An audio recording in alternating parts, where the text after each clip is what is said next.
Perkenalkan, kami dari kelompok 6 dengan saya Denisa dan rekan-rekan saya Debbie, Naila, Kevin, dan Daniel dari kelas acara peradilan niaga F yang akan mempresentasikan mengenai sengketa penghapusan merek.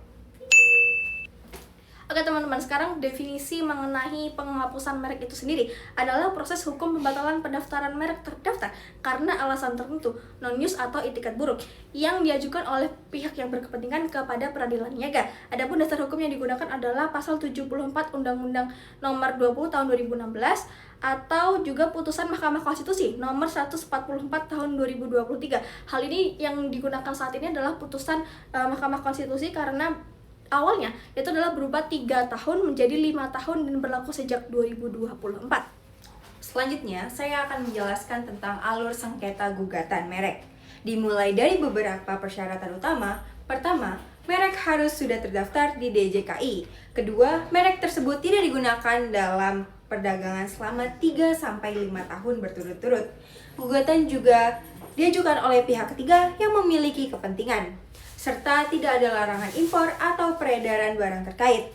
Pemicu sengketa biasanya terjadi karena adanya merek parkir atau squatting, yaitu merek yang didaftarkan tetapi tidak digunakan. Selain itu, bisa jadi terkait karena persamaan pokok dengan merek lain dan adanya itikat tidak baik dalam pendaftaran. Tahapan awal penyelesaian sengketa dimulai dari investigasi penggunaan merek baik secara online maupun offline. Setelah itu dilakukan pengumpulan bukti bahwa merek memang tidak digunakan. Selanjutnya, para pihak dapat menempuh negosiasi atau mediasi sebagai alternatif penyelesaian. Jika tidak tercapai kesepakatan, maka gugatan formal diajukan ke pengadilan niaga. Dalam regulasi baru, ketentuan penghapusan merek yang awalnya 3 tahun tidak digunakan kini diperpanjang menjadi 5 tahun berdasarkan putusan Mahkamah Konstitusi Nomor 144 Tahun 2023. Baik, memasuki pembahasan selanjutnya ialah proses penyelesaian perkara di pengadilan niaga berdasarkan pasal 85 Undang-Undang Nomor 20 Tahun 2016, yang dimana dimulai dengan tahap pengajuan gugatan oleh penggugat kepada ketua pengadilan niaga sesuai domisili tergugat itu sendiri. Jika tergugat berada di luar negeri, gugatan diajukan ke Pengadilan Niaga Jakarta Pusat.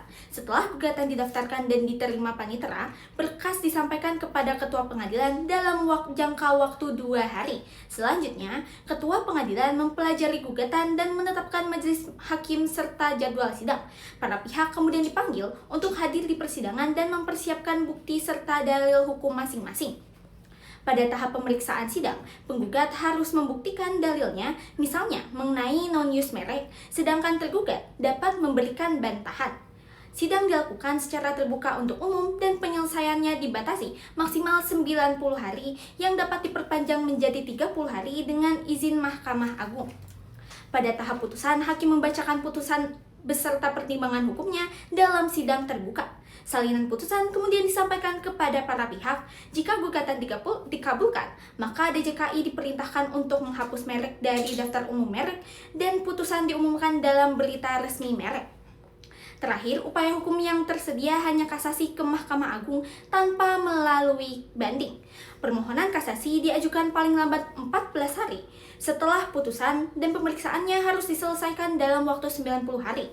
Putusan Mahkamah Agung bersifat final dan mengikat. Selanjutnya membahas mengenai proses penyelesaian dari sengketa penghapusan merek yang dapat ditempuh melalui 2 jalur, yaitu non-litigasi dan litigasi. Jalur non-litigasi merupakan penyelesaian di luar pengadilan, seperti adanya negosiasi langsung antar pihak, mediasi, ataupun arbitrase jika di dalam perjanjiannya terdapat klausul arbitrase.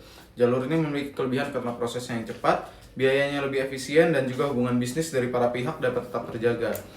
Penyelesaian selanjutnya dapat diselesaikan melalui jalur litigasi atau pengadilan. Gugatan diajukan ke pengadilan niaga dengan tuntutan berupa ganti rugi maupun penghentian penggunaan merek. Dalam prosesnya, penggugat juga dapat meminta provisi atau penghentian sementara penggunaan merek yang disengketakan. Dasar hukum utama penyelesaian sengketa ini adalah Undang-Undang Nomor 20 Tahun 2012 tentang merek dan indikasi geografis, khususnya pasal 74 serta pasal 83 sampai 85. Dalam pembuktian, penggugat wajib menunjukkan bahwa merek tidak digunakan selama 3-5 tahun, sedangkan tergugat dapat membantah dengan bukti penggunaan dari merek tersebut. Selanjutnya, dalam putusan nomor 86 garis miring perdata khusus garis datar HKI garis miring merek garis miring 2022 garis miring PN Niaga Jakarta Pusat, perkara ini membahas tentang penghapusan merek Harfit kelas 20. Penggugat dalam perkara ini adalah PT Pilar Inti Vitindo selaku pemilik merek Harfit dan logo. Sedangkan tergugat adalah Lam Wen On yang terdaftar sebagai pemilik merek Harfit tanpa logo. DJKI turut menjadi pihak tergugat sebagai pelaksana administratif. Pokok permasalahan muncul karena penggugat mengajukan permohonan merek pada Agustus 2022. Namun terhalang oleh merek Harfit milik tergugat yang telah terdaftar sejak tahun 2017. Penggugat kemudian mendalilkan bahwa merek tersebut tidak digunakan selama 3 tahun berturut-turut, sehingga dapat dihapus berdasarkan pasal 74 ayat 1 Undang-Undang Nomor 20 Tahun 2016 tentang merek dan indikasi geografis. Dalam pembuktian, penggugat menghadirkan survei pasar independen di 5 kota besar yang menunjukkan tidak ditemukannya produk Harfit milik tergugat di pasaran.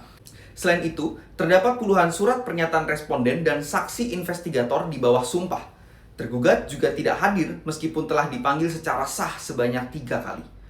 Majelis Hakim akhirnya mengabulkan gugatan seluruhnya dan memerintahkan penghapusan merek Harfit dari daftar umum merek karena terbukti tidak digunakan selama 3 tahun berturut-turut.